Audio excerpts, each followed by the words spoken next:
Victor Galvin. Yeah. 24/7 mindset. Yeah. 24/7 mindset. Let's go. 24/7 mindset. Hey guys, welcome back to another episode of 24/7 Mindset. I am here with Victor Galvin. My name is Jose Cruz, aka Tabito, and today we're going to be asking Victor just some random questions. All right, Victor. I'm just going to just shoot off some questions, and we can go from there. You ready? Let's go. All right, Victor. What inspired you to start your own business, Victor? What inspired me was the need to do things right.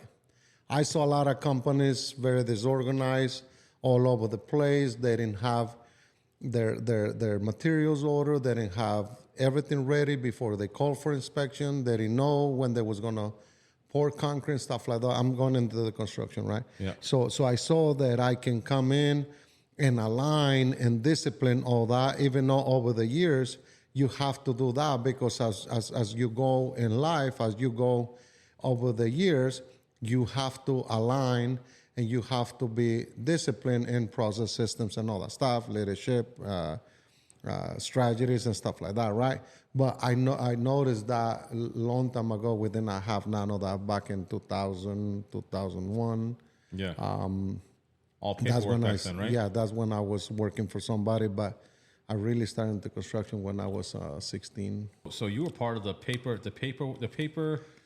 trail, and you're part of the digital way. Obviously, digital is more sophisticated, more organized. I was part of the paperwork that you have to and physically drop into the office to a secretary. Back then, it was a big phone, Yeah. like maybe 12 inches Yeah. by 6 inches round, that you cannot use too much because they charge you by the minute or by the call, whatever, right? Yep. But it was easier to do the paperwork and stuff like that, the process, go to the office, drop it so they can schedule it from the home office. They can schedule the inspections, the calls, whatever, instead of from the cell phone number. So I was part of that. And then as I was growing, I become part of all this movement, and I adapt myself to keep improving, keep growing myself. So over the years, I innovate into my companies, all this data, all this process systems, technology, everything. What challenges have you faced in building and growing your businesses? I think the biggest challenge is that what you think you know that you don't know, that you want to adapt, that you want to do things because you think everybody wants it, you think everybody align with your vision. Because what happens is, Jose, that you got things in your mind and you always think that those are the best ideas, but you create a world of opportunities for that idea, and you sleep on it, eat on it, and all that stuff over and over. So you think everybody knows your story, your idea. So when you put it out there, you're like, why everybody's confused? Yeah, the things that you think that you know, but you don't know, that people don't know. So I think that's the biggest challenge, is that you think people want what you think, what you expect to get. For example, I went into restaurants. I thought that, most of these restaurants are trash, right? They're Tex-Mex instead of Mexican, right? So I figured, okay, what about if I do everything from scratch, from the little town, from pick the hot peppers, the jalapenos, the cucumbers, or whatever, from right there from the field, and put it out into the place where we cook it fresh and all that stuff. I thought it was going to kill the market, but my intentions was not the intentions of everybody. So everybody, they're like, oh, this, or either too sweet, too spicy, too this. I'm like, these fucking people don't know. So it was me creating a story. So I'm like, I guess people like trash. Yeah. Even McDonald's, when they first started, they understood people want trash.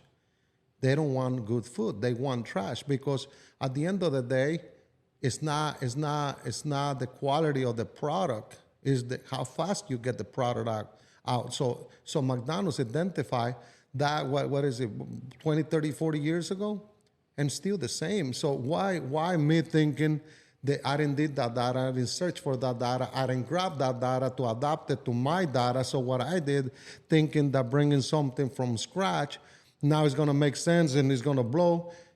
No, man, it's not going to blow. You got to give some time into people see, okay, this is really authentic. It'll take a process, maybe a year, 2 years, 3 years, whatever, based on your advertising and stuff like that. So that's the challenges in life. Yeah. Challenges on building a business, the things that you think you know, but you don't know. Yeah. So you know what that kind of reminds me of is Chipotle. Chipotle when they first came out everything was fresh and It's still fresh. No, exactly. It's still fresh, and McDonald's saw that they were, they had the people that can see the run the numbers. Like, Buy them out. They came in and just bought them all out. Now McDonald's owns Chipotle. All right, Victor, how do you balance your personal life with demands of running a business, Victor? That's the easiest thing. You got to believe, you got to trust in your team, and you got to support your team. As leader, your only job is to set up your team for success. Yeah. So whatever data you give them, that's the answers they're going to give you. So if you don't spend the time at the beginning and go through the process systems and give them the right data, they're going to give you bad results. So at the end of the day, it's just having the right people, trusting the right people, and supporting your people, right? Yeah. And that's a good way for you to know that the right people is you. You as the leader, you got to support your people. When your people lose, it's your fault. You didn't give them the right data. When they win, it's their credit for them.